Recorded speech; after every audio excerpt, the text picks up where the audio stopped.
All right. We're here. We're gonna talk about Full Gear. How'd you feel about the show last night overall? It's good. It's good, mate. Yeah, it was crazy. They had a brand new signing and Will Osprey. Yeah, bruv. Yeah, bruv. Yeah, I like it. I like it a lot, you know? What? Will Osprey's all elite, mate. What are you doing? What you mean? That's not how you What you mean, talk. bruv? Why are you using that word? Will Osprey's all elite, mate. What are you talking about? Of course he's all elite, but that doesn't mean that I'm fucking excited, all right? Look, just because Will Osprey is all elite doesn't mean you suddenly change the way you talk. No, mate. I've always been like this. Really? Yes, Right. mate. I'm gonna go back and listen to the last podcast and see if you were. Like what this. the fuck do you mean, mate? All right? Don't be a cheeky fucking all right? Oh, okay. Well, you went there. Yeah, this is how I talk now, all right? Even if it's what I previously talked like, all right? Who's your favorite AEW wrestler? Will Osprey, mate. Okay. Come on, bruv. It's not CM Punk no more, all right? Not MJF. It's fucking Will Osprey, all right? It's fucking Will Osprey. And this is me now. This is who I am. Dude, you were born in Pennsylvania. What? Ladies and gentlemen, welcome to a podcast all about wrestling.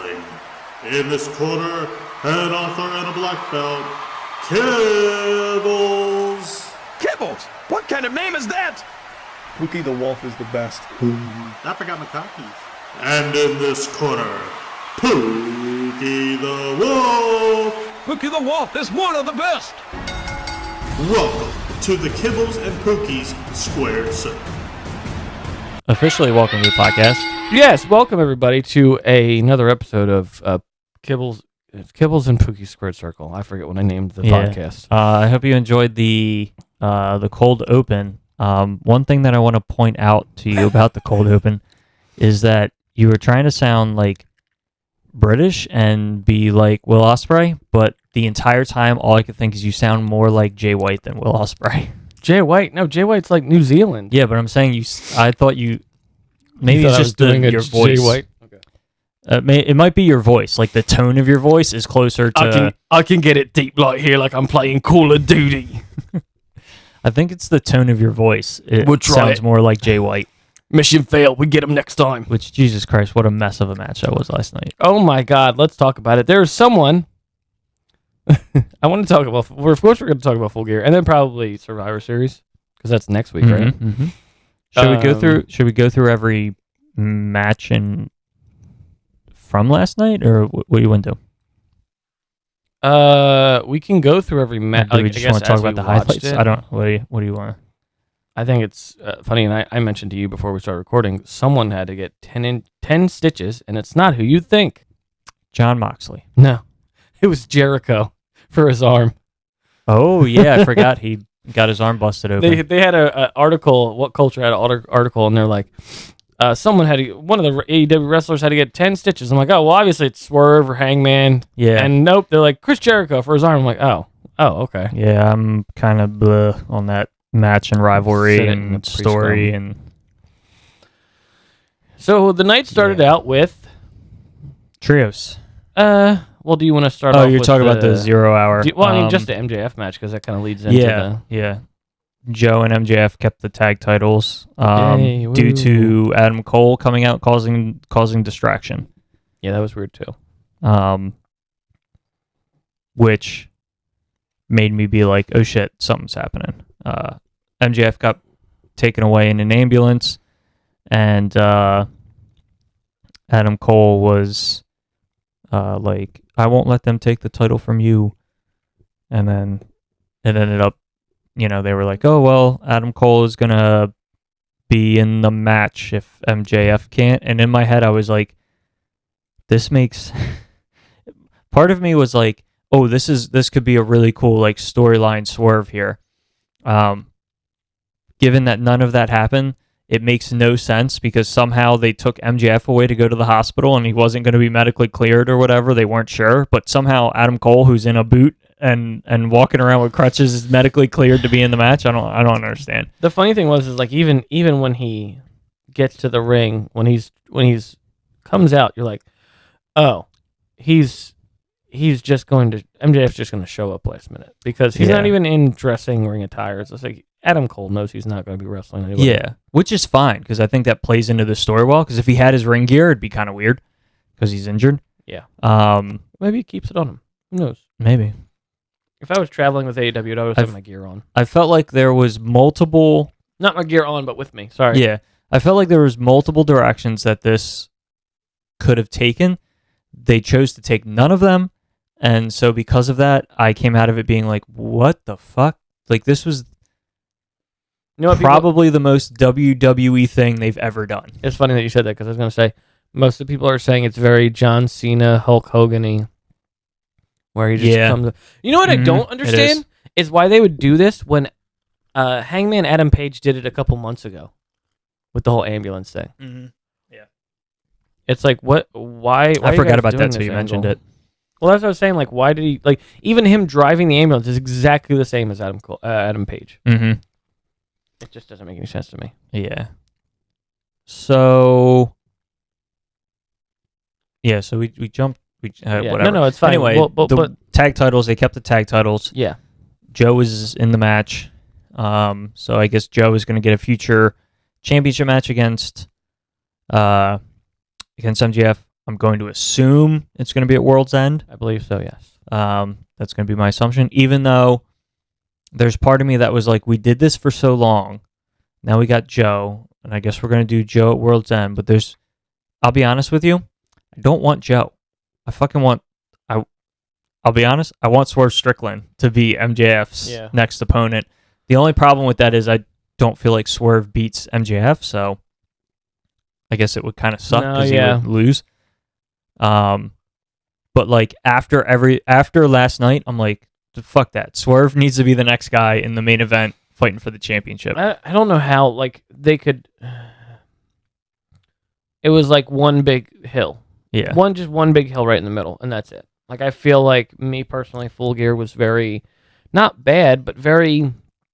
There was two high points for me, and that was Will Osprey and obviously, but Swerve Strickland and Hangman and that was match of the night.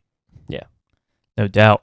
I saw before I got here, I got Wawa, and the kid who rung me up was like, "Oh, I like your shirt. Did you watch Full Gear last night?"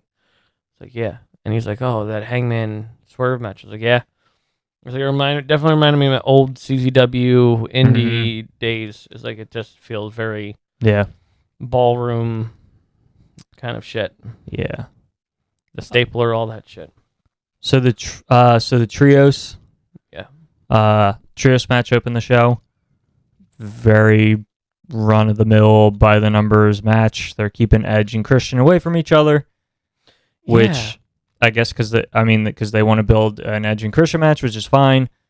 But I really want, or like if they're going to keep building an Edge and Christian match, then can we stop doing Darby and Sting? I'm really done with this at this point. Like I really don't want to see Darby and Sting wrestling Luchasaurus and Nick Wayne and Christian Cage fucking again. Like it's time to move on. Yeah, it's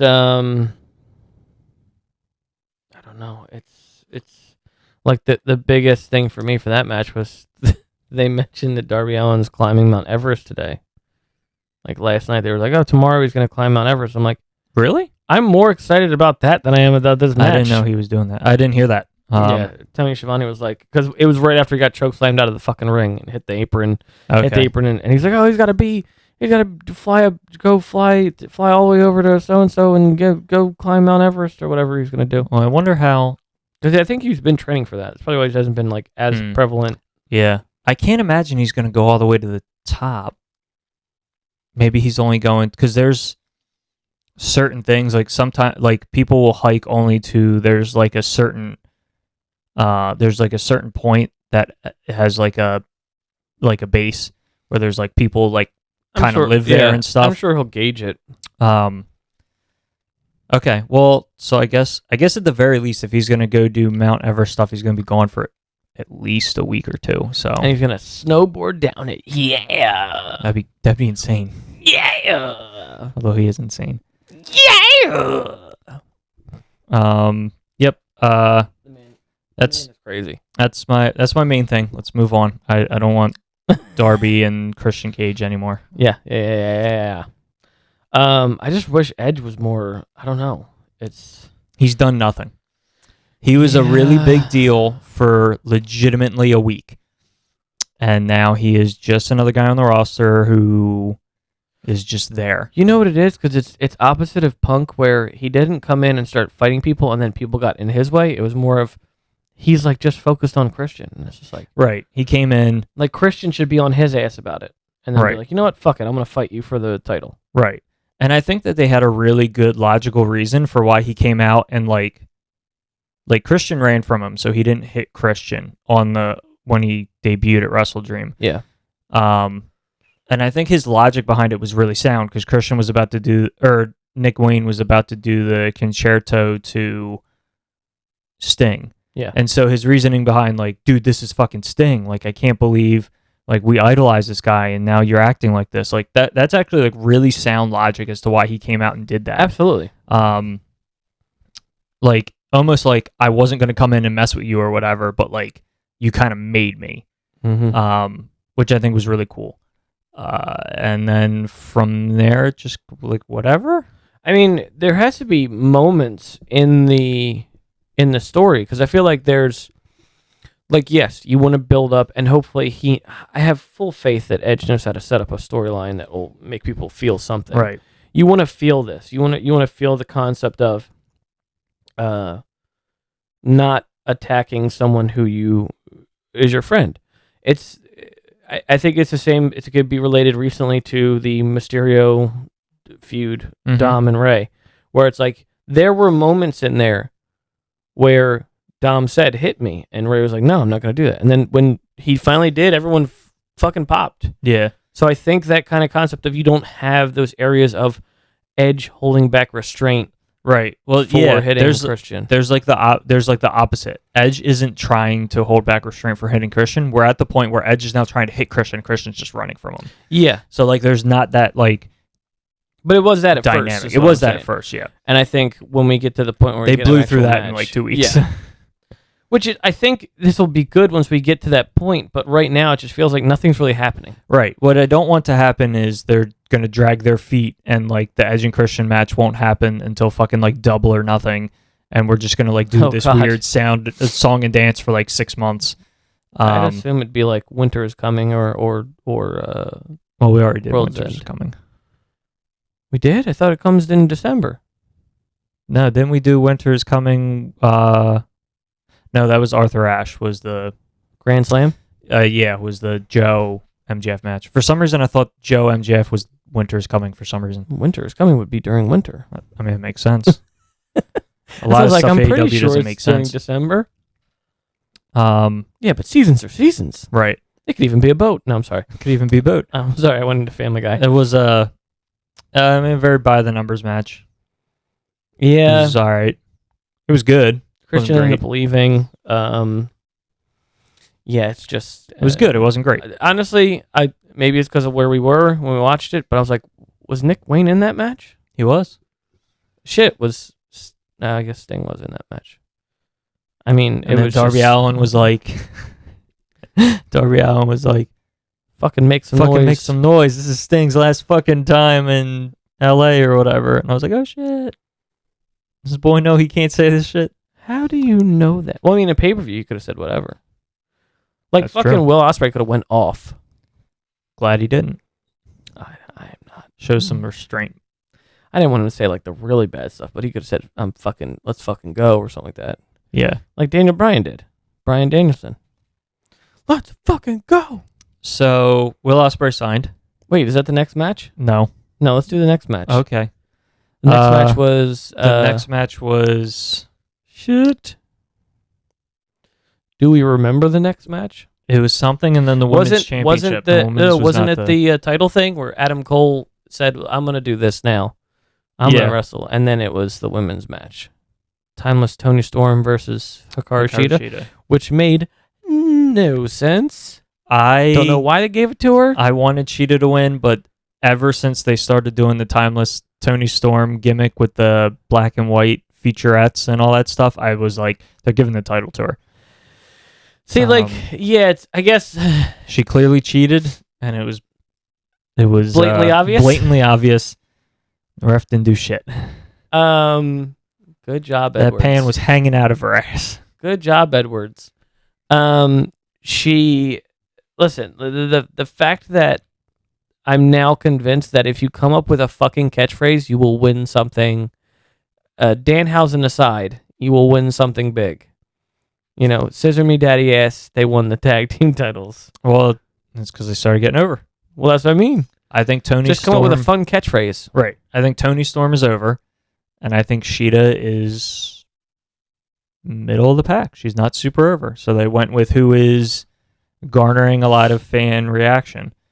Not saying that's how you should book, but that is absolutely what they're doing. I don't know. I guess so. But so, yeah, the thing that really made me mad about that match was just blatantly obviously that was come on. Yeah. There were a lot of issues with refs last night. I didn't understand, and I know I didn't understand it first, but I didn't understand why the title... We'll get to it in the title match, I'm sorry. I'll bring it up later. But next was Orange and Mox too. Mox, yeah. Which good match. It was exactly what I thought it was going to be. It was a good match. It was not as good as their first one. Yeah. I think I really liked the match. I think my only complaint was towards the end. I was like, Jesus Christ, I feel like I'm watching a Roman Reigns Brock Lesnar match at the end, because he was like, Orange Punch was basically a Superman punch. So he did the punch, and yeah, in case you didn't know. He does the punch, and Moxley's like, oh, I'm hurt, and stumbles around. And then he did a second one, and he still doesn't go down. He does a third one, he still doesn't go down. I'm like, Jesus Christ, I'm watching Roman Reigns and Brock Lesnar. There was a point where he did like 6 of them. I remember there was a point where Moxley... Well, first off, Moxley ain't no bitch. That's why I did 6 hard. Well, apparently. So there was a point where he was staggering around, and then like Orange was like, okay, I'm going to get him. And then he went to go get him, and then all of a sudden, Mox was like, surprise, I'm not groggy. And then he like clotheslined him or something. Mm-hmm. Like he was like, and all of a sudden he came running out and he was like, gotcha. I was playing possum. He tricked him. I wasn't groggy at all. Gotcha.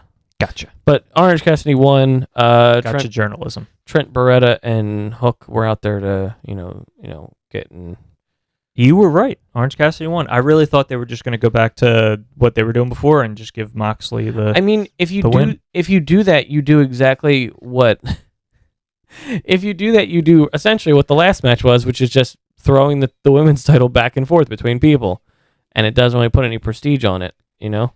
There was a reason why Britt Baker's run was good, because she was a bad guy and she kept winning, and whether it was cheating. I mean, but Cassidy had his long reign, and Moxley only lost the championship because he got a concussion. I'm aware, and that's unfortunate for him, but he will have another time to go for that. I'm saying, like, you don't want to just keep going, oh, that's where we had wanted to go with it. Yeah. Unless you had something planned for somebody else and Moxley later down the road, then I'd be like, okay, give it to him. Well, that's what sorry, to clarify, that's what I thought. I thought they had a plan for Moxley. So this was what I thought they were going to do was them getting the title back on Moxley so they could move forward with the plan. And then they could put Cassidy back in whatever plan they were going to do with him. Yeah. Sorry if I wasn't clear on that. No, I understand. I thought there was a plan, and this was them saying, let's get another big match out of them, and we'll go back to the plan we had. Yeah. If they don't have a plan or whatever, then, or the plan isn't like big enough, quote unquote, then yeah, have Cassidy keep the title, because then later down the line, I wouldn't do it as soon as World's End, but later down the line, you can have the rubber match. Yeah, I think it's it's interesting that Orange, after he lost it, he said my whole goal was to get that title back, and then because of odd circumstances, he did get it back. But the concept of that match was, I wanted Orange to win. I didn't think he'd win. The fact that he won, I was like, oh, okay. So I guess they're doing what I wanted them to do. Do you think So we've only gotten 4 of the 12 names in the Continental Classic. We have Mark Yep. Briscoe. Mm-hmm. We have Andre Iguodolo. Mm-hmm. I'm going to say his name wrong. Andrade El Idolo. We have... I forget who else they said. Eddie Kingston. Eddie Kingston, right. Which is weird that he's going to put his title. The I fact hate that. he's I going hate to that put so both much. titles up. He's going to put both. So wait, he's putting both titles up, and also they're getting a title for winning the tournament. Right. So whoever is going to end with this is going to have 3 fucking titles from 3 different. Well, not 3 different promotions. Three different promotions. 3 different promotions. Because of Ring of Honor is different.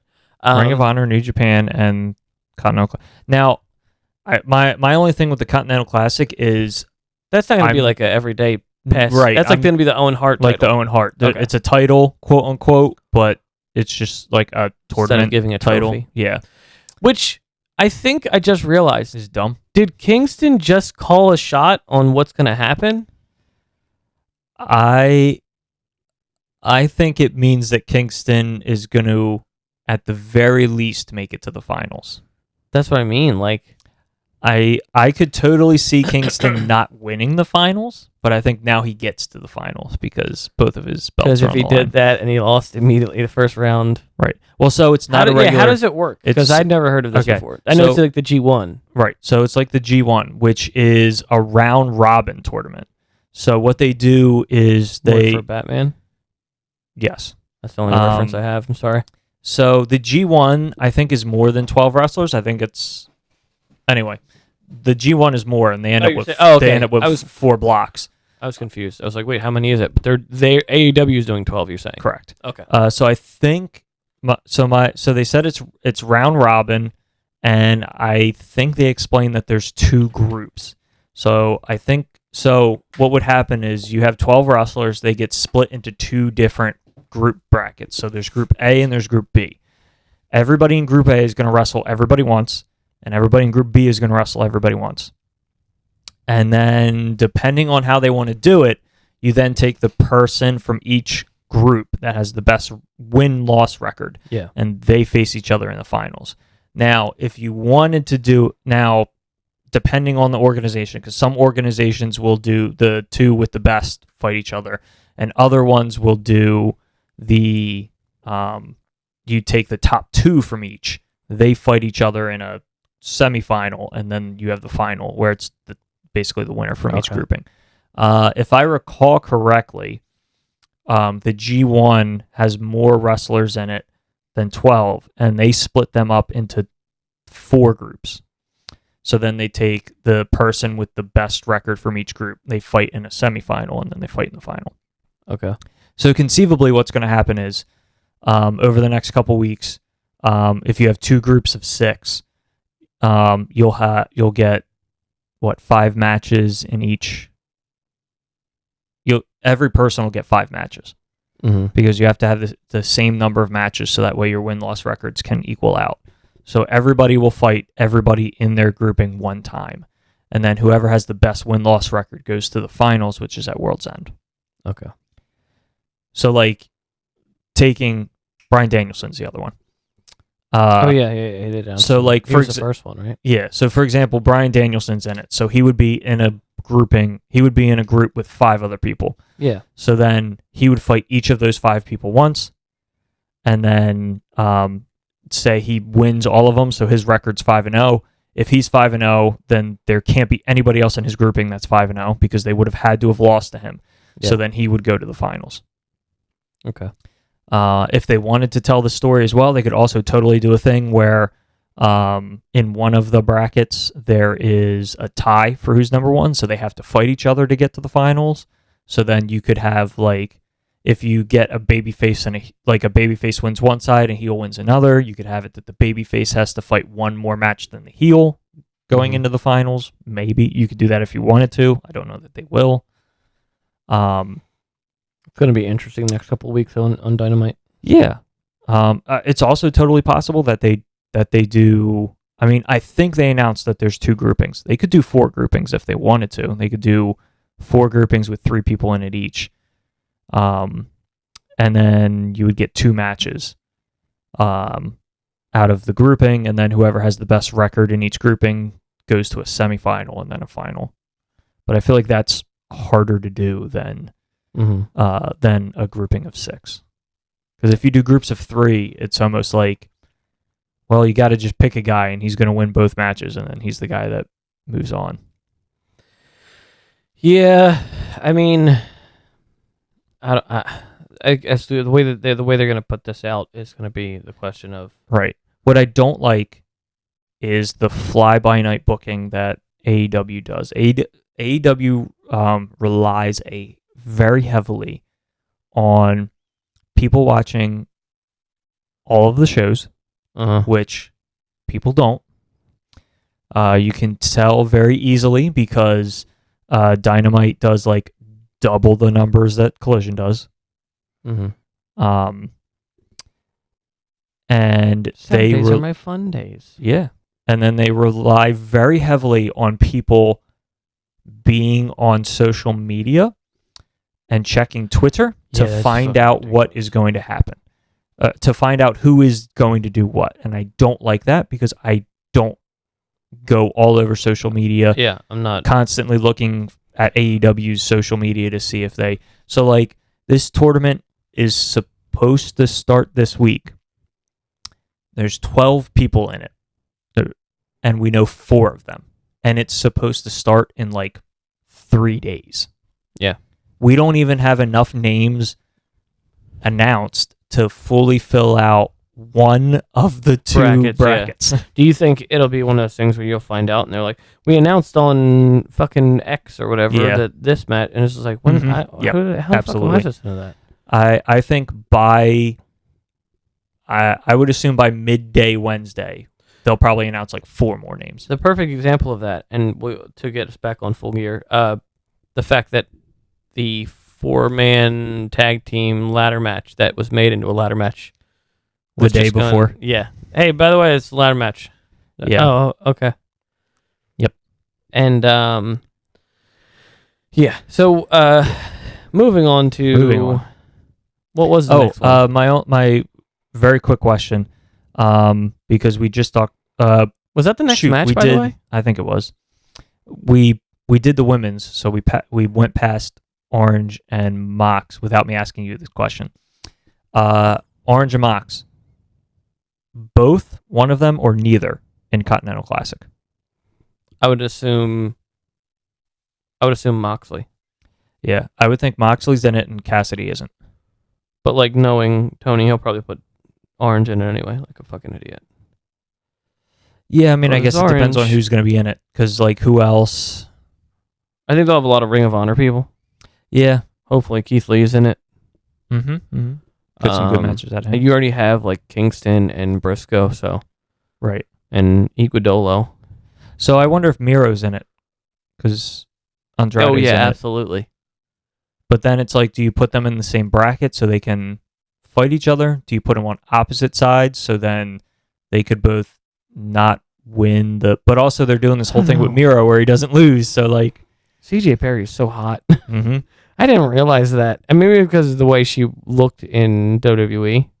She looks hotter now. I mean, they try to have her more like not professional looking. It might not be the right word. She doesn't look fake. Like, remember she had like the bleach blonde when she was the Rusev Well, then thing? she was also doing like the fake accent and... Yeah. But she just looked very like a fake Russian woman. Yeah. Yeah. Yes, so we went back the 4-way ladder match. Fucking good. Good match. Good match. Yeah. You know what? I think that's our first great match of the night so far. It was good. It was great. They chanted meat when was it Brody and Big Bill? Yep. I like that that's become a thing. Meat. Oh yeah. They were trying to chant it. Thank you, Biggie Langston. They were trying to chant it during the Miro, not Miro. They're trying to chant it during the Samoa Joe Keith Lee match, but their pacing was really weird and they weren't. I do remember that. They kept trying to do it, and then like Joe would do a big move, and then like he'd like taunt the crowd and wait for a while. Like it was almost like Joe was like, I'm purposely gonna like fuck with this match so you guys can not chant that at me. Don't you shout meat at me, which is a shame. Yeah, it's just that match was crazy. I'm pretty sure Drolistico is dead now. He got fucking pile drived? Yeah, that was crazy. Pile drived by Brody King. Brody King? Mm-hmm. I felt like I said that wrong. Fucking just dropped him on his fucking head. That was crazy. And he was just profusely bleeding. Like him and Swerve were like just bleeding all over themselves. It was ridiculous. I don't remember what he got cut open with. What did he get? I don't know either. Oh, I know what it was. It was, he started bleeding right after, so I assume it's the spot when he did the dive out of the ring, and whoever he was diving to just put the ladder in his way, and he went face first into the ladder. Yeah. Another good one was Dax or Cash was running at Malachi. Malachi had the ladder on the thing. Yeah, on the rope. You know, last time we used the rope that way, Ricochet got a concussion. Mm-hmm. That match was great. That was fun. Big Bill and Ricky Starks ended up picking up the victory. Mm-hmm.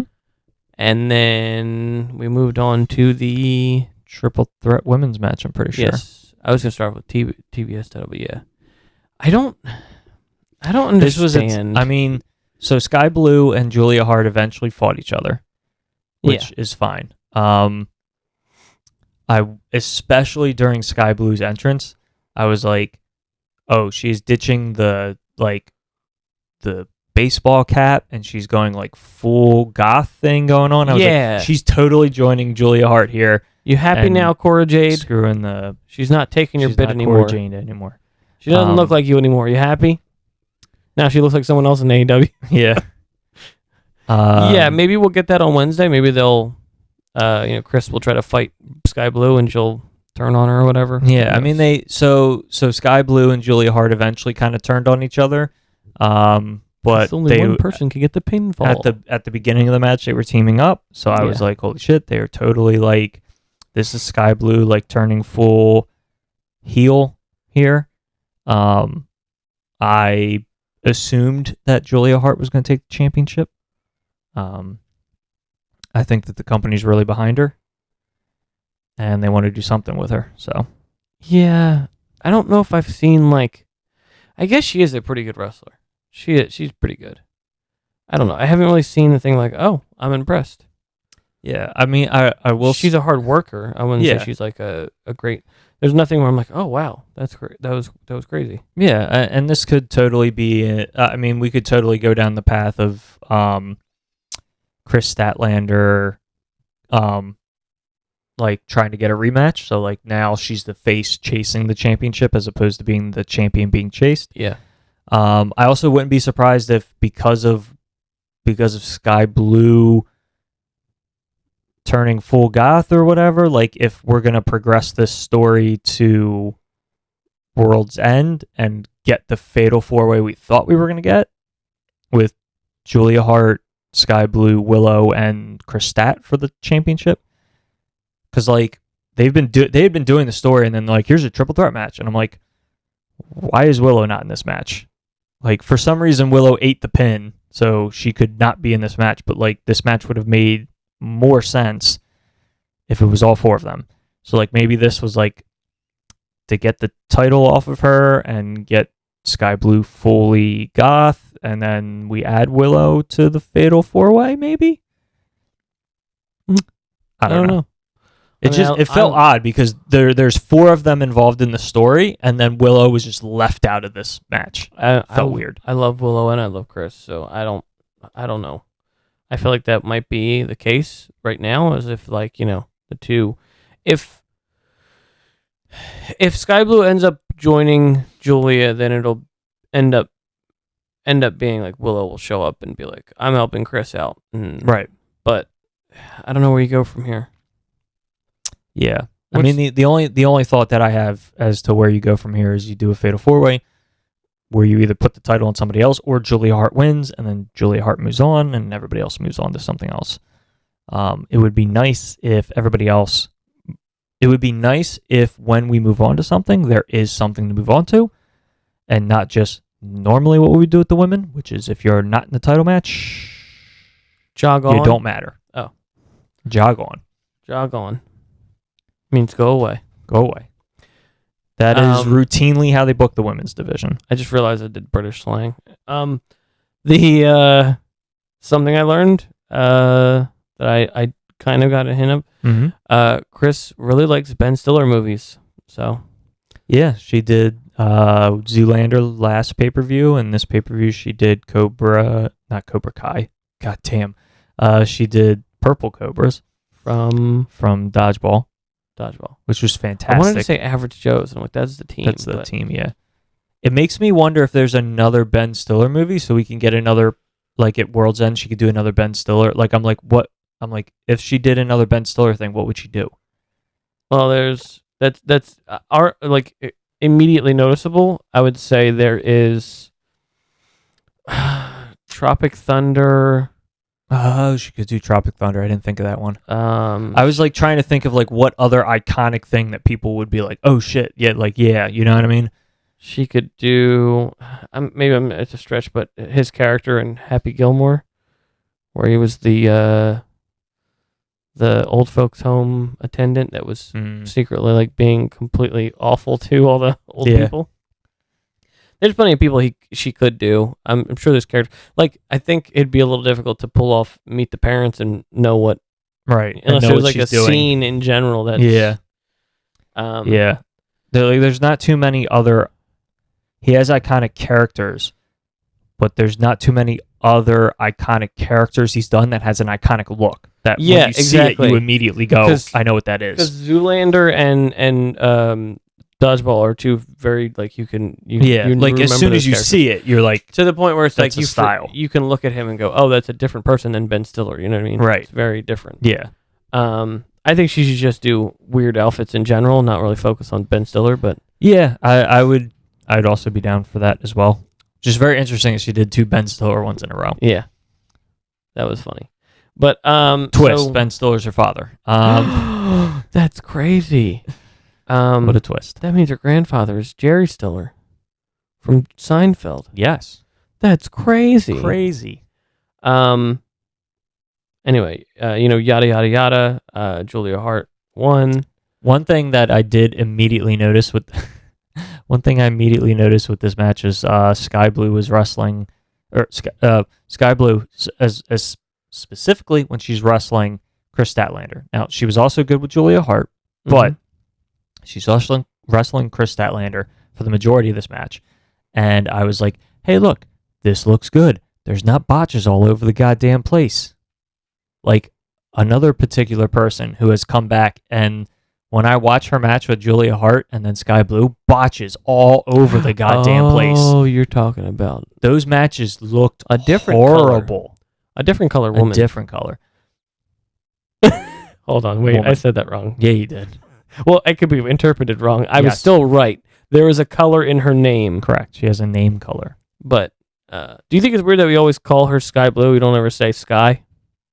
Sure. I don't know. But like, I know I'll call her Sky from now on. Because like, but no, I'm saying like Julia Hart. We could just say like I'd be like, oh, Julia or Chris.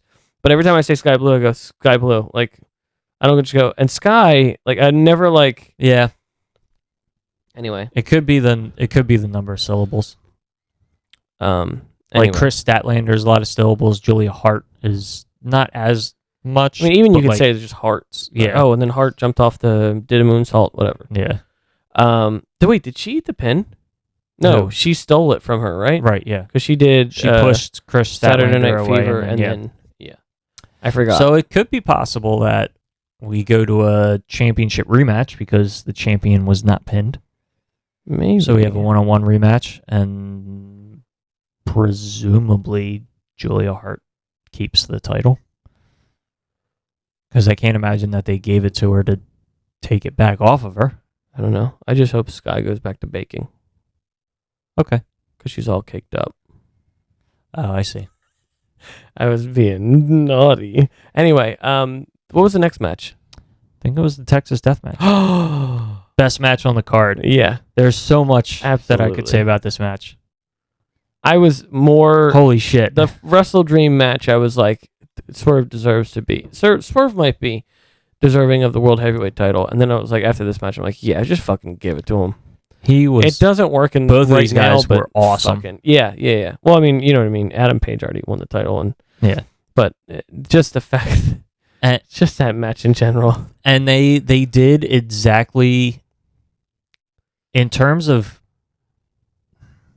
Pacing might not be the right word. In terms of how they opened the match, that was exactly what the fuck this rivalry needed. We didn't even get like Adam Page's music. Right. He came out. He was fucking just running bolted down to the ring, tackled him, and started swinging. And I'm like, why the fuck did we not do this 3 weeks ago? It's almost like he kind of realized it halfway through. Like, oh, I should be more mad, huh? Yeah. And yeah. So. And then like the whole like, I mean, it has a weird visualization because of human history, but the like, I'm beating you up and now I'm going to tie you down so I can just fucking like punish you is like exactly what Hangman Page should be trying to do. Sorry to question, because I'm assuming. Are the things that he stapled to him, or were there pictures of like his children's drawings or something? Yes. Yeah, it was his kids like finger painting. Yeah, I was gonna say it's like their drawings or something, because you could tell it was like scribbled stuff. But Yeah, they also did something I haven't. I'm sure there have been tons of people who have done it before. I personally have not seen it done before. Normally, when people do staple guns, I've only seen it done to the forehead. I have never seen it done to the chest before.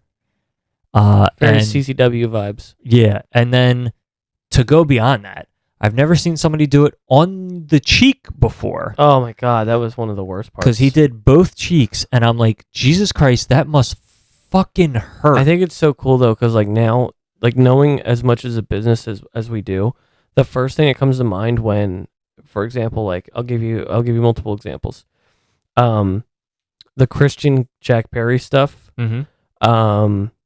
The MJF CM Punk argument on Thanksgiving Day or around Thanksgiving Day, and then this match, they totally went like, for example, Jack Perry or MJF or even CM Punk, and then like Swerve. They're like, oh yeah, go ahead and do this thing. Like, go ahead and staple my cheek, or like Jack Perry saying, yeah, go ahead and talk about my dead father. Mm-hmm. Like, there's definitely like a, oh no, I go for that. I want you to go for that, and I'm cool with it. Mm-hmm. Like that kind of stuff. Where like Swerve, I could see going like the shit with like the stuff he's done in the Indies. I could see him going like, oh, you know, it'd be cool if you stapled my face. Yeah, and he'd be like, what? He's like, yeah, staple my cheek. Mm-hmm. Just do that. It'll be very, I think absolutely that comes from Swerve's head, where it's just like, oh no, he's cool with that. He definitely like he might even have thrown it out there. I think that like when stuff like that happens, you go, he had to be okay with it to the point where like, yeah, I'm actually encouraging it. Yeah, because like even to think about the pain of it happening, the pain, knowing the pain to take it out, also knowing that it's in your cheek, and you're gonna have to open and close your mouth for the remainder of this match, and so I'm going to assume that basically every time he had to like open his mouth and like scream in pain probably hurt more because his skin on his cheek has to move. That was insane. The concept, I think, the match's pacing went from 5 miles an hour. Like it starts from 0, then goes to 5 miles an hour, and then goes right to 100, because it's just like as soon as he's cut open and he's doing the staples, then it's just like, okay, we're just getting right into this. We're just gonna get real fucked up with it. Yeah, and I think one thing that kind of immediately came to mind, because during that match we had someone who is a non-professional wrestling fan there. He came for like the second half of the show, and so like they were doing the staples at the beginning when they started doing the staples. And the first thing that he said, or like, because we were like, oh shit. And the first thing that he said, or wondered, or whatever, was he went, oh yeah, he literally said, Oh yeah, he's acting that out because there's no staples in that gun. In the gun, yeah. Then he stapled the piece of paper to him, so that And clearly was. I mentioned it. I'm remembering mentioning it at one point to your wife because your wife said, "Oh, I was like he stuck something to them." And she's like, "What?" I was like, "So that way you know that is real. They stick something to them, so that way you go, those were real staples because I'm able to hold something to the guy's face or the guy's, you know." The other piece of it that became very apparent was, or the other way that became very apparent is the cameras had a couple of shots, not immediately after the stapling, but a little bit later, where you could clearly see the staples in Swerve's chest. Some of them even reflected it. Sometimes you could see like the little shine. Like I was like, it was clear as day that he easily had 7 or 8 staples in his chest. And especially since the fact that Swerve is a black man, you can kind of like his chest is dark, so you can kind of see them when they're like, you know, reflectors. Yeah, it's not like it's blatantly clear, but you can definitely tell there's something on his skin that is, you know, showing. But yeah, that fucking match is crazy, and I thought for sure that Swerve was going to lose that one. I thought it was going to be the rubber match setup. Oh yeah, no, I didn't think there was going to be a rubber match setup. I thought this was. To me, I thought this was the babyface getting his revenge and beating him and then moving on. I will tell you the scariest spot in the match was when Hangman was on the second rope and Swerve hit him with the barbed wire chair. And a piece of barbed wire had unwrapped itself from the chair and flipped around and caught him in the face. Yeah. And Swerve was hit him and obviously pulls the chair back and it like pulls his face back with him. And then he kind of like immediately like stops and kind of brings the chair back so Hangman can get it off of his face. Or the fucking... And I was like, Jesus Christ, I don't think I've ever seen a man come so close to like legitimately losing an eye before. Or like right in the beginning when he tried to drip blood into his mouth from Swerve's face. Oh my God. That was... I told my mom about that part. She's like, ew. That might have been the crazy. most disgusting thing I've ever seen. That was the worst part. That was so wild. That was such a wild fucking match. Go to, for anybody listening and including you, go to AEW's Instagram. They put up pictures today. Are they in black and white? No. And you're supposed to put them in black and white. There's a picture for the children. Someone think of the children. There is a picture of it's like one of those slideshow things. Yeah. There's a picture of Hangman hitting Swerve with something, and then the next picture is him holding him and drinking in the blood. Ugh. And then the next picture is the mist as he spit the blood out afterwards. It was crazy. Even Prince Nana got it stuck in there. He got thrown through a table. Yeah. Oh, that was the cool thing about, I was going to say, back to the ladder match, the Drillisico, when he got slammed through a table, he definitely tried to sell it, because like, you saw his like whole body shaking as if he was like, but he was fine. He was just like, because he landed and then fell, and then he also started shaking, and you're like, oh, he's fine. Yeah. He's not dead. But yeah, the fucking, that match was wild. It was way better than I thought it was going to be. Because their first match was great, and their second match was just it wasn't even like, I wouldn't even say like it was better, but like it was like just fucking wild. Yeah, I feel like Swerve's got 2 wins over Hangman. In 2 fantastic matches. Time for Swerve to move on. Okay, so if they put him in the Continental Classic, do you think he wins it? He needs to win it. Yeah, I mean, if they put him in there, well, that's what I was going to say. I was like, Swerve either needs. Here's in my opinion. Swerve needs to do one of 2 things. First thing, he needs to do one of 2 things. One is go into the Continental Classic and win the whole thing. The second thing would be go into the world title picture. Like, what else do you do with Swerve? He's clearly something. International. The only other thing I could think of is put him in international. And again, if that happens, Swerve needs to win the belt. Like, beat Orange Cassidy. My biggest fear is that if you put him, my biggest worry is if you put him in the main event, he's not the guy who dethrones MJF. Yeah. So he's going to lose. And I have a fear that they clearly want to go with Orange Cassidy for a little while. And I think if they put him into the International Championship, I'm worried that he loses to Cassidy because they want to keep the belt on Cassidy. Mm-hmm. I mean, maybe they don't. I'm worried that like they want to keep Cassidy's role going, so Swerve will lose. So I'm kind of like put him in the Continental Classic because he can win. It's very difficult because it's like you have Christian wrapped up in the Adam Copeland thing, Right? And You then can't put him in the TNT title. Yeah, and you can't just take it away from Orange after he's just won it again. Right. And I don't think, and I'll also say I don't think he's gonna be in the world as much. I want him to be in the world title picture because I think him and MJF would be awesome, like promo wise and everything. I also don't feel like they're going to do that because I feel like the next logical step is for MJF to fight Joe again. I think they should do like a WWE Armageddon situation and just do a fucking 6-man match for the title. That'd be cool. Be something they haven't Who are done the yet. 6 that you want? Samoa Joe, MJF, of course, Swerve Strickland, maybe do Roderick Strong. Still need 2 more. I know. I see your hands. I'm trying to think. The logical one's Jay White. I guess so. He just had the rivalry with MJF, and it was a pretty shitty one. So yeah. And the reason why he lost was because MJF cheated and hit him with the ring.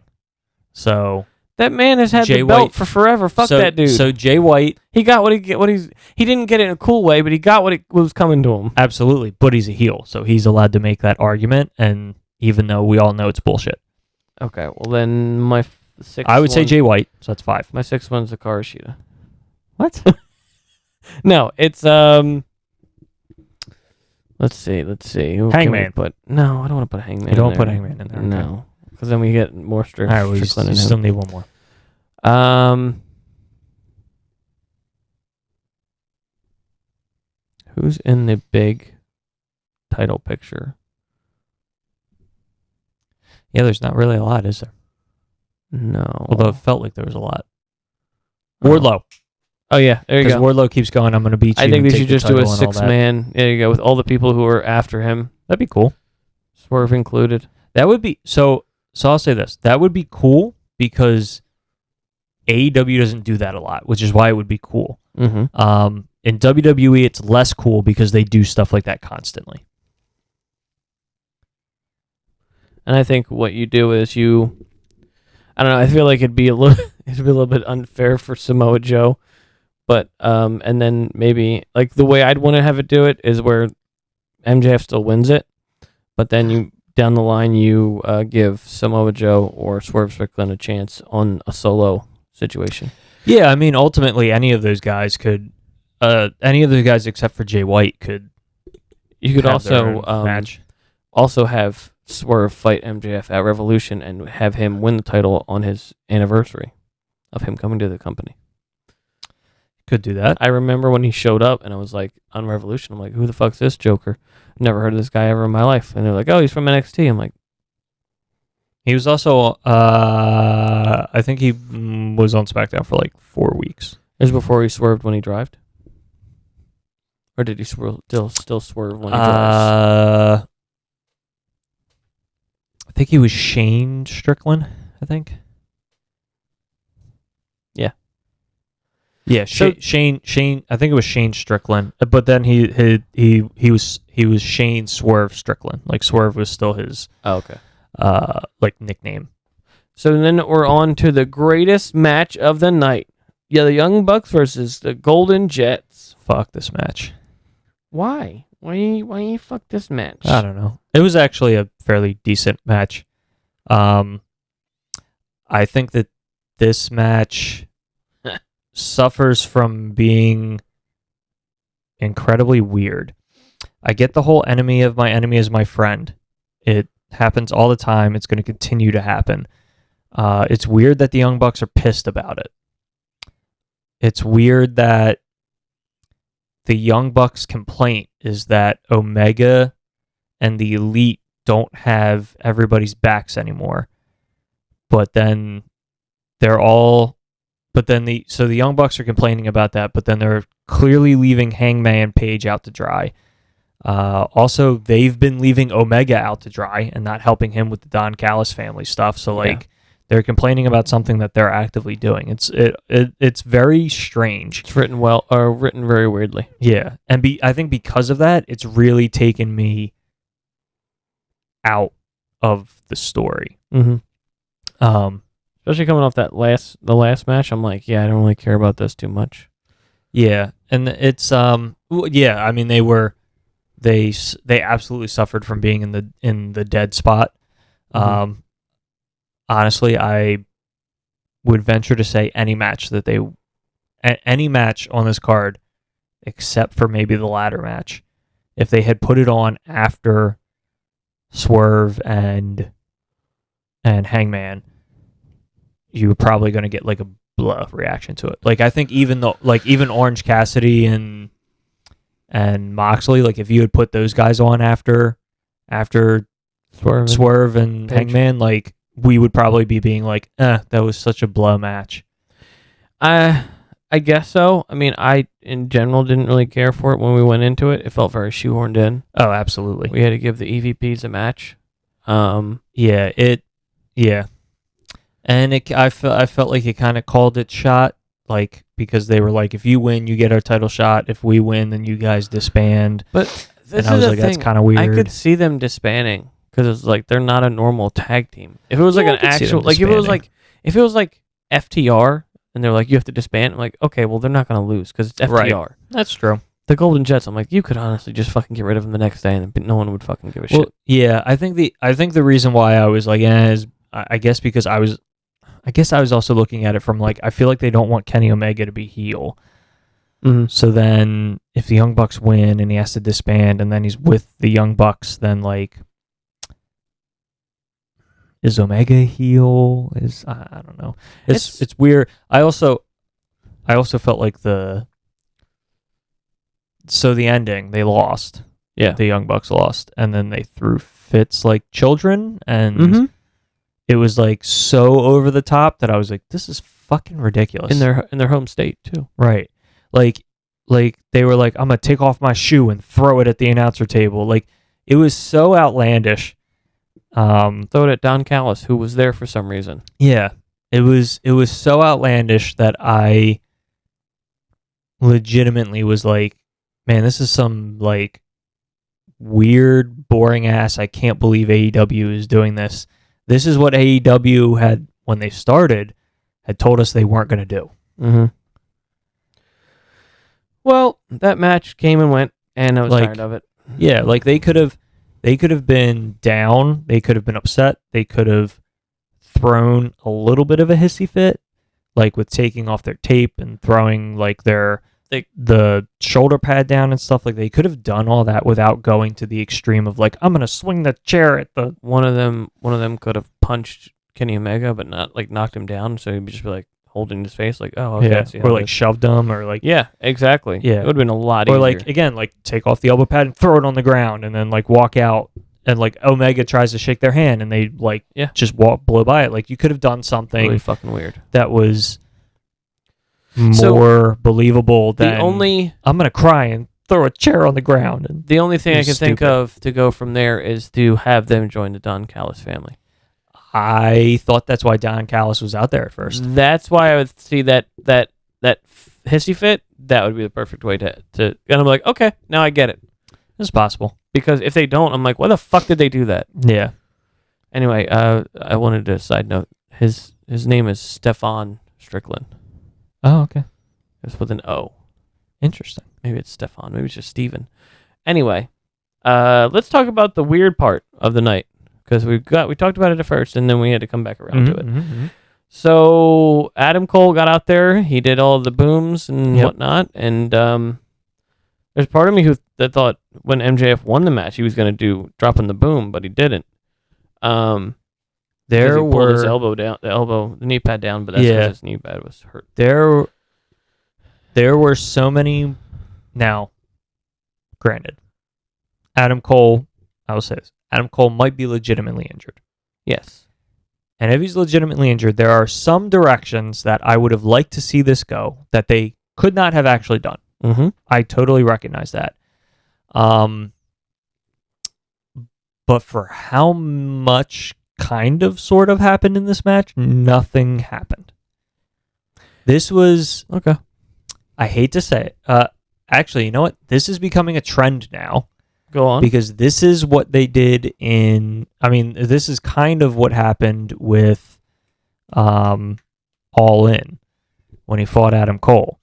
And it was an overbooked nonsense match. Yeah. They are very quickly treading into WWE territory of things that are way over... Actually, you know what? Honestly, they're It's kind WWE of... stuff. They're kind of treading towards the crazy, overbooked main event nonsense that WCW used to do. Yeah. I mean, like, maybe not quite to the degree that WCW, but, like, in my head, I'm like, this was so crazy overbooked, and the only thing I can like, tag it to is, like, this is, like, early 2000s Triple H stuff. Or like with Evolution and all that stuff. Yeah. Like, it feels like that. It feels like WCW, like, main event with the NWO, where, like, all this crazy shit was always constantly happening, and you couldn't ever have just a regular main event pay-per-view match. Chaos would break out. Like, shit always had to happen, and it always had to be like... And it couldn't have been like this one thing happened, so then it continued the story. Be like, this happened, and this happened, and this happened, and this happened. Like, they had to throw like 8 things in your face at once. Yeah, that's exactly what this feels like. And they've now done it like two MJF pay-per-view main events in a row. Do you think this is like... I don't know what MJF is doing, because he has creative control about this. But, like, what the fuck is he doing? I don't like this. Plus, I really don't. Plus, let's talk about the biggest problem. No devil. Nothing. No devil whatsoever. Where the No devil, at? nothing. We ain't got no devil. Devil ain't there. Yeah, that was a storyline that went completely unpaid off. Now, not saying that they would have had to pay it off by showing who it is, but nothing happened with the devil. So, like, that nothing got paid off with that. Where the devil at? There was no story advancement with that. Adam Cole came back and was stumbling around. Didn't have an interaction with Roderick Strong at all. A whole other storyline they just completely neglected. The only concept that felt good was we got to see Adam Cole again live, or in person, not on the computer screen. That was the nice part. There were so many cool directions they could have gone with this. Now, granted, again, some of them you could only go if Adam Cole's not injured. Honestly, MJF got taken out on the thing. Adam Cole was like, I'm going to take your spot. When that happened, I was like, wouldn't it be crazy if Adam Cole gets in the ring and lays down for Jay White? Because Adam Cole used to be a member of the Bullet Club. Mm-hmm. I also was like, wouldn't it also be crazy and coincidental if Adam Cole gets in the ring and Jay White lays down for him?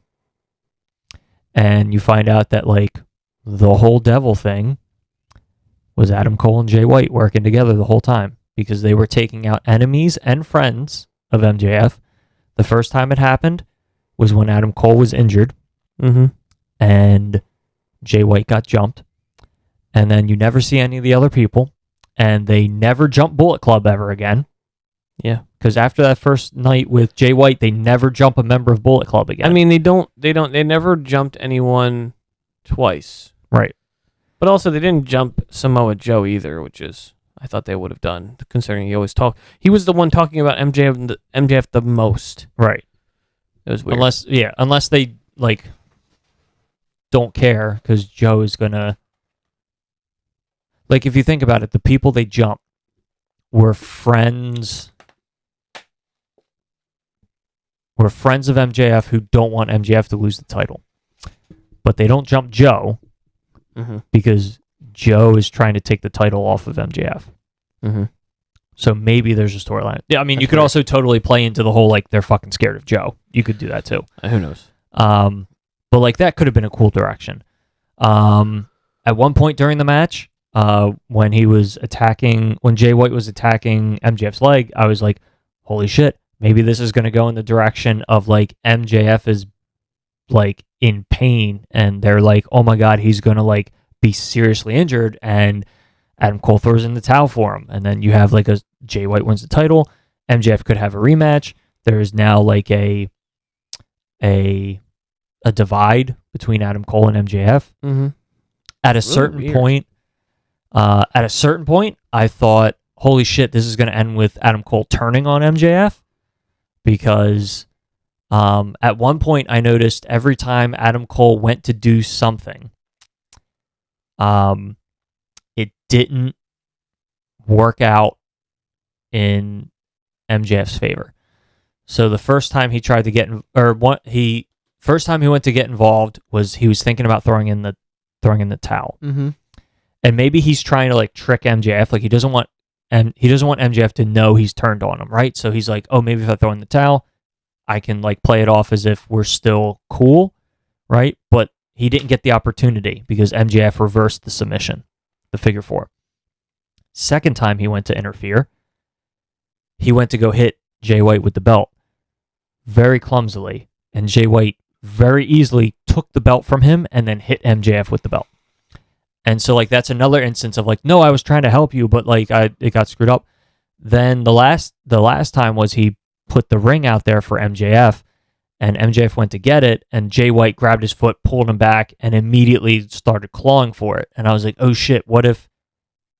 Because then MJF, like, stopped him and went to go pick it up, and I was like, what if right before MJF actually grabs it, Cole pulls the ring back? Because the ring was meant for Jay White. Yeah. Like, at one point I was like, they're being really like, Adam Cole's being really sneaky here, like, maybe we're gonna get a turn. I think the concept, or maybe it's they're just trying to fuck with people like you, where you're Oh, just they totally constantly are. going like, oh, you could do it like this, I guess my problem was that I was expecting something interesting to happen, and you never got anything. and the match, and You got blue balled. I got blue balled. Nothing interesting happened. No devil, and honestly, at one point, MJF was standing in the ring after he won the title, and there was a part of me that was like, here comes Joe. Joe's going to be like, my match is now, comes and Joe. fucking Here goes- beats him. Wardlow, here goes the devil. Don't matter. Somebody. Then what else? Then at the end, they were walking up the ramp, and I'm like, well, usually the champion stays in the ring, but Jay White is is laying in the ring. That's kind of weird. Maybe the devil is about to jump Jay White. And they didn't do that either. Like, for how much overbooking this match had, fucking nothing happened. Mm-hmm. Nothing interesting happened in this match. Very much. Jay White is now a punk bitch who can't beat MJF when he's Well, to be fair, hobbled. he kept running away from him to begin with. He had That's true. Jay White gave him every opportunity to try to stack the odds in his favor, and it still didn't work out for him. Yeah. He stole the title. He every time he got a chance, MJF got a chance to put his hands on him, he'd back away, get out Right. of there. And then there was that one match where he circled on the ring, and as MJF kind of got in there, he just did the switchblade and then Yeah. pinned him. I guess it's the weird thing where, like, Jay White is supposed to be this, like, I get it. he's a little weasel, He's supposed to be a weasel, cowardly heel, little Kiwi weasel. but now he's in the actual match, and he's not being a cowardly heel. And he Yeah, he can't should do a beat real a one-legged MJF. Yeah. There was something I was going to say, and I can't remember. Like it- maybe like, they were trying fuck. to. Maybe they were trying to get across the point that Adam Cole wasn't someone who wanted to cheat back then, and now he's like, oh yeah, we'll just do whatever it takes for MJF to That's possible. keep the title. Because remember, he was like, no, Max, we don't do that, or we can't. We Yeah. should do it the right way. And then he was like willing to just give him the title, the belt, or the belt, the ring, like anything to get him to win. Yeah. That's possible. I didn't think about that. That'd be interesting. The new look I'm calling Daddy Cole because he looks like a father now with the gray and the With the gray beard, yeah. The unkempt beard. Daddy Cole. Yeah, I was not a fan of this main event. Scissor me, Daddy Cole. Anyway, very disappointed. I was not a fan of this main event. It's not great. Not great. And it's not it's not bad. For once, it's not bad because we question MJF's abilities. I think his abilities are fine as a wrestler now, but now he's doing like really weird, shady, gimmicky shit, and I'm like, just fucking do something fun. Yeah, and I really didn't think about it until today, but like if I go back to it, it's like the last main event pay-per-view match. Now, granted, he's had other matches that haven't had the shenanigans, but it's like the last pay-per-view main event he had was all in which case they did the double clothesline and they did the Roderick Strong came down and was like, you got to cheat, Adam. And he's like, I'm going to. No, wait, no, I'm not. And MJF like 2 times was like, I'm going to cheat. No, wait, no, I'm not. And the double clothesline, double pin. No, we're going to fight. We're going to keep fighting. And it's like, why are we overbooking this like so This friendship much? is getting really they're trying to bury this fucking bro chismo for life thing. I'm like, Jesus Christ. The double clothesline team is just getting overdone to the point where like, yeah, we're getting tired of this bullshit. We liked it, but you guys are ruining it for us. Right. Or like pick a thing and do that thing and have that be the only thing that happens. Like, it's not overbooked nonsense if you take one aspect and you do that one aspect. It becomes overbooking nonsense when like the Guns are interfering and they get thrown out. Adam Cole's interfering. He doesn't get thrown out. He tries to use the belt. He tries to use the ring. He's like,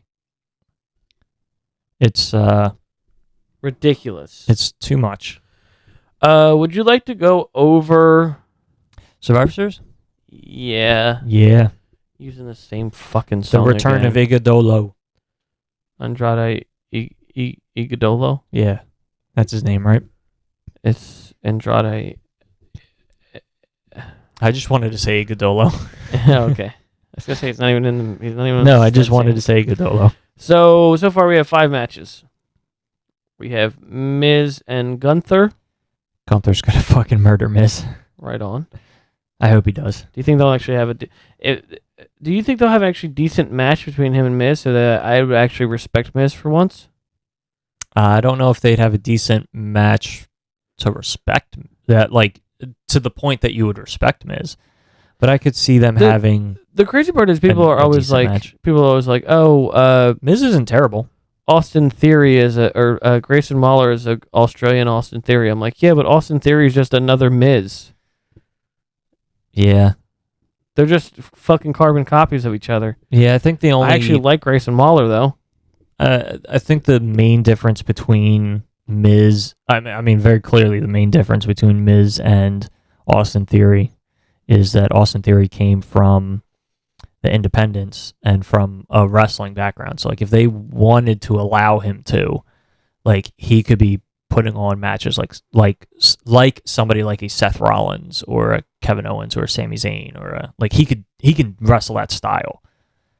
His character doesn't really allow him to necessarily do that. Yeah, but he could do that. I think that's the main difference between him and Miz. And Grayson Waller, he likes to get people who are Taylor Swift fans annoyed.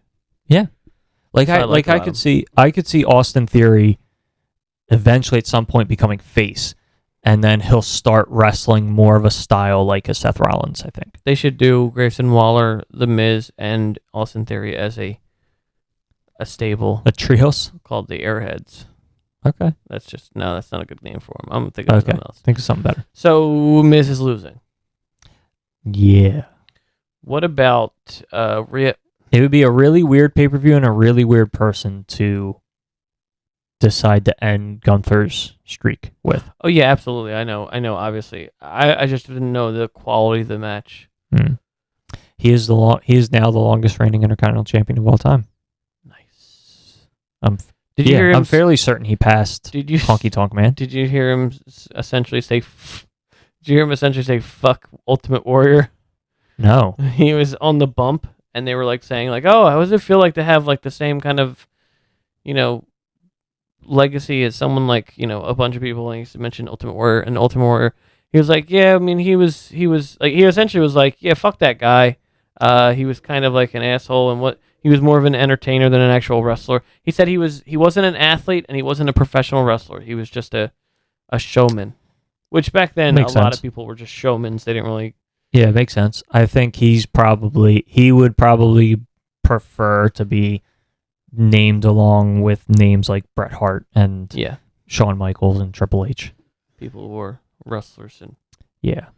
I was gonna say Rhea. Hold on, Mommy versus Zoe Starks.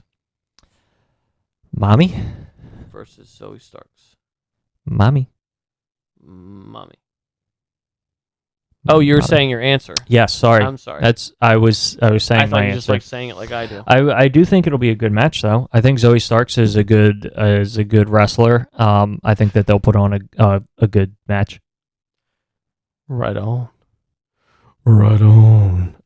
Yeah, I mean, obviously, I want it. Why bother her losing it this week or this month when next month or whatever she's going to be fighting in Elimination Chamber in Perth? Is that in December?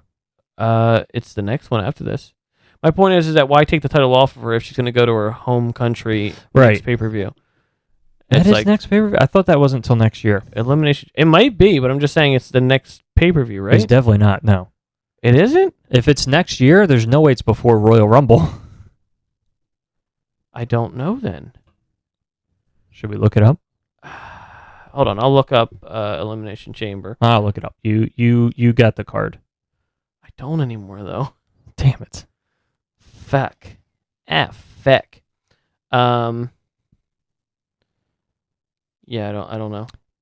Next WWE Elimination Chamber is Saturday, February 24th, which would mean that there would be whatever the December pay-per-view is and Royal Rumble between now and Elimination Chamber. Oh yeah, I guess Royal Rumble does happen in between that, huh? Yep. Okay. Then maybe I'm just dumb. Well, again, why have her, fight, Yeah, I think she yeah, I think she holds it until she holds it until at least Chamber, and then she either wins it or loses it.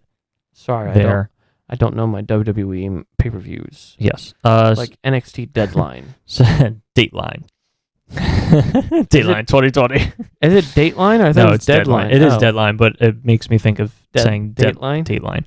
Oh. Yeah, Saturday, February 24th, 2024 in Australia. So yeah, I think she Did you ever see keeps that the championship. That bit that Bill Hader did on SNL where he did Dateline? He did the one guy from Dateline. Like, oh, so you said that you killed him. Like you do like the guy's voice perfectly. Oh my God, you gotta check it out. I got nothing.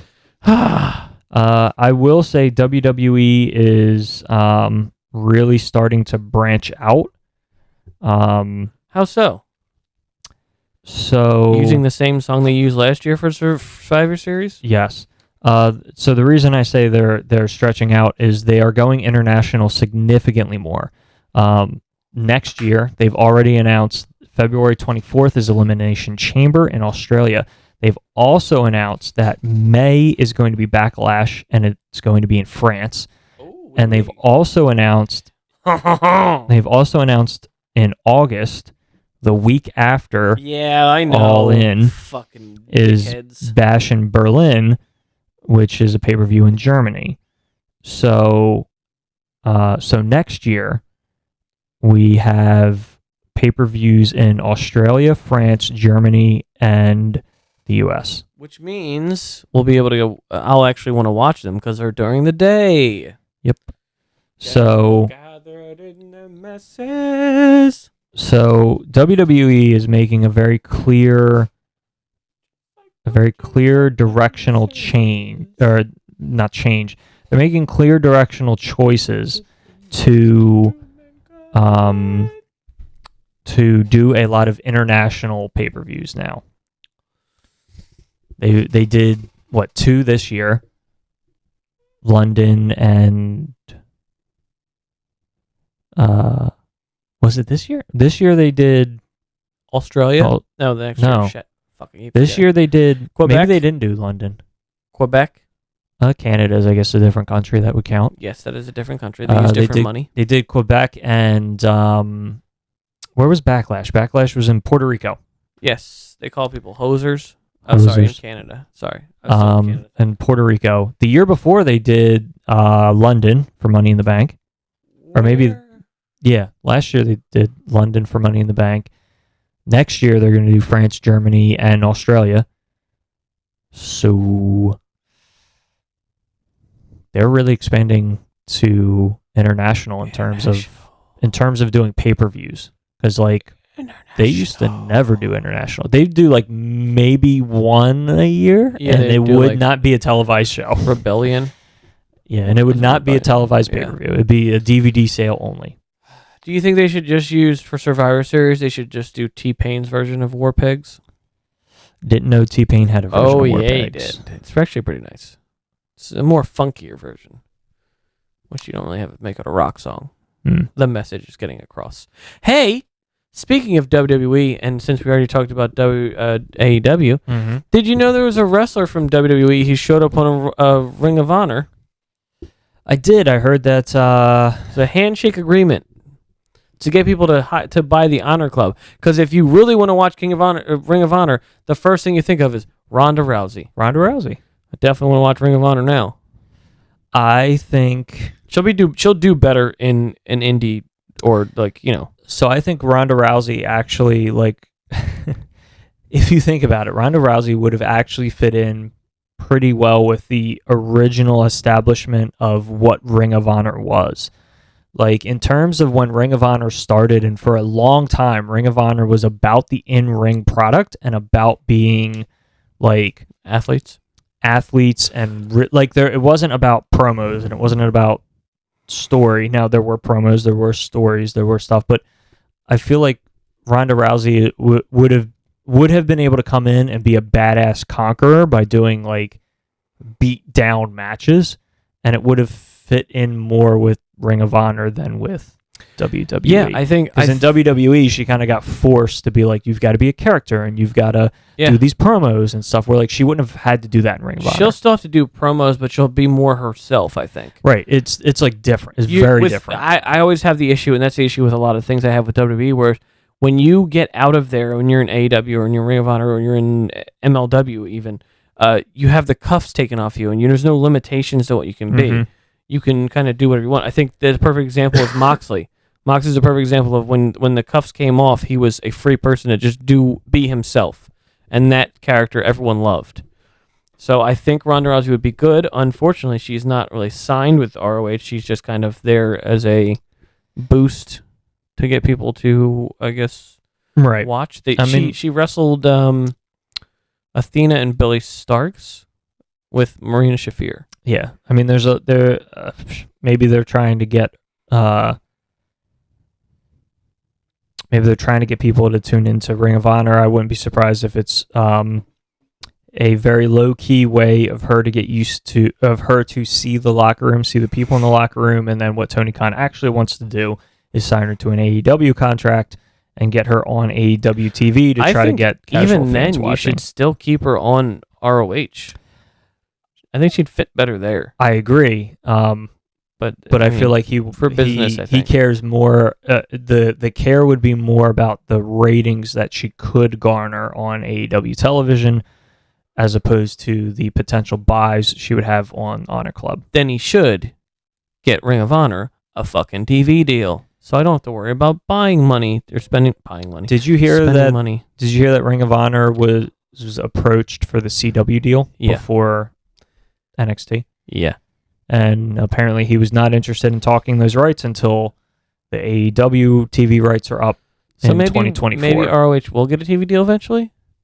I think if you put all your products on TV, people will watch it. I wouldn't be surprised if that's part of it. Is he's waiting for the he's waiting for the AEW TV deals to be up in 2024, so he can potentially negotiate all of them at once, which is something that WWE has done in the past. They've definitely done it with Monday Night Raw and NXT. That was like a joint deal with USA for a number of years. I wouldn't be surprised if he wants to do something similar with the AEW product. The problem is that he'll be trying to do rights for Collision and Rampage and Dynamite and Ring of Honor, which I don't see any one network being interested in all 4 of those shows. Mm-hmm. Yeah. So, sorry, I got off a tangent for Ronda Rousey, but the women's War Game matches: Bianca Belair, Shotzi, Charlotte Flair, Bianca Belair, Charlotte Flair, Shotzi, and Becky Lynch versus Damage Control, Bayley, Asuka, Io Sky, and Kairi Sane. I could see this being won by the heels. Yeah, the Damage Control. And the reason I say that is because the next match is Carlito versus Santo Escobar. You fucker. Did that on purpose. I'm sorry. Escobar. Escobar? That's not cool. Okay. Are you gonna spit in my face? No. Cody Rhodes, Seth Rollins, Jey Uso, and Sami Zayn versus the Judgment Day, Damian Priest, Finn Balor, JD McDonough, and Dirty Dominic Mysterio. I think the faces win this one. Ooh. Which is why I picked the heels to win the women's. I see. You think so? It only has 4 right now, but they did say that Randy Orton was coming in, right? And they don't have. You know what they don't have here? They don't have Drew McIntyre. Drew McIntyre. So there is, and he was clearly added. He was clearly added. He shakes mommy's hand and everything. Right. Those are the 5 matches we have. Right. I think Drew McIntyre's in it, and then I think this Monday on Raw, they Orton comes back and Orton becomes the 5th man on the face team. I think the faces win, which is why I think that the heels win on the women's side. Hey, nothing you can say. Nothing's going to take what you've done to me. I know what you're doing. Okay. Although that's his old song. I mean, still do it. What are you going to do, bro? No, wouldn't he use voices? Oh, shit. That's right. That's the old one. That's why I said it's the old one. Listen, I have struggled through this. He hasn't had that song in like a decade. I have struggled through this whole podcast with a huge Actually, headache. no, because didn't he have voices back in like 2009? Like he hasn't had that song in like 2 decades. My head hurts. Stop it. I fucked up. All right. The important part is that Will Osprey. I kind of want to elite. look up when he started using that song. Will Osprey's all elite. Look at it when we're done. Will Osprey's all elite. And there's also one week where he used the Kill Switch and Gate song. Why are you still on this? I you should know have that? never brought it up. Okay. I wasn't even a huge Randy Orton fan. I was just like making the joke. He's just had good songs. Listen, I want to say for the record, I am so excited for him to come back. I feel like he's been gone way too long, and he is now, ironically enough, and I'm going to say this ironically, a legend, and I think that he's going to kill it. But Will Osprey is all elite, and I'm really excited about that. And I keep forgetting that that's a thing. Maybe because he's already been on Dynamite. Right. The fact that he's all elite now, I fucking love it. We're So not you gonna see him until you won't see him till his contract's up in February. But what were you gonna say? You were about to say something else? I don't remember. Something. I think I was going to say, would you be willing to wait for? I think I was going to say, would you be willing to wait for him because he's not going to be on until February. Like he's going to prison. I'll wait for you. I will say that I think his merch out. I will say I think Will Osprey gets the whoever the champion is. I think Will Osprey gets the championship match in Wembley. Absolutely. So we have that to look forward to. Absolutely. And if there's anybody who deserves the fucking title, it's fucking Will Osprey. Did you see he's gonna win every match? Wait, is it? I'm fairly certain it's Will Osprey. Did you see his match for Wrestle Kingdom? I'm fairly certain it's Will Osprey, David Finlay, and John Moxley in a triple threat. Oh my. David Finlay, I believe, is the current leader of the Bullet Club in Japan. Who's his dad? Viv Finlay. Oh my god. That's very convenient for his name to be that. I know. Okay. Yeah, because I think they announced that match the same time they announced Okada and Danielson rematch for the Tokyo Dome. Well, what I'll probably do is the same thing I did this year. I'll pay the $10 for the month to have Wrestle Kingdom. Yeah, they have a subscription service thing, and you can get Wrestle Kingdom with the subscription service. So I'll subscribe for $10 for the month of January and then watch the matches I want to watch throughout that week. And then be out. Yeah. So also, I won't watch it live because it's in Tokyo, and so the show doesn't start till like 1 a.m. Eastern. that sounds like fun. I'd So- watch that. I'd watch wrestling at 1 a.m. And then I'll I just- didn't understand what we were saying. I'll watch them. No, they have English commentary. Oh, fuck, they do? Yeah. That's no fun. I've the past couple of years, I've actually like done that to watch a couple of the matches. Like I remember doing that to watch Shinsuke and AJ. Mm-hmm. I did it to watch. There was an Okada match that I wanted to see. I know I used it to watch an Ibushi match. I know I used it to watch a really good a really good 3-team tag team match. It was Alex Shelley and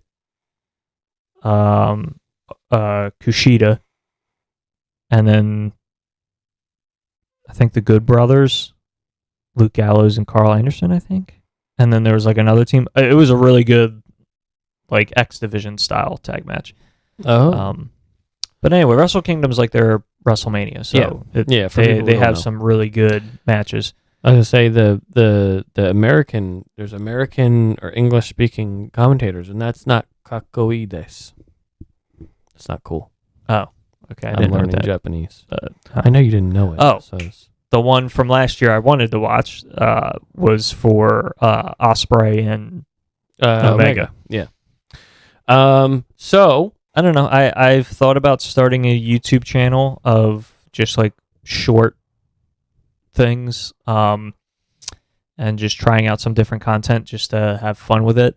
mm-hmm. Maybe doing like a weekly, like I thought like something that'd be fun would be like a weekly like buy or sell, where like hopefully as I would get popular, people could like comment what they would want me to do in the future in terms of buy sell. So I could take 2 storylines and be like, which one of, like if I could only keep one of these and I have to get rid of the other, which would I do? Yeah.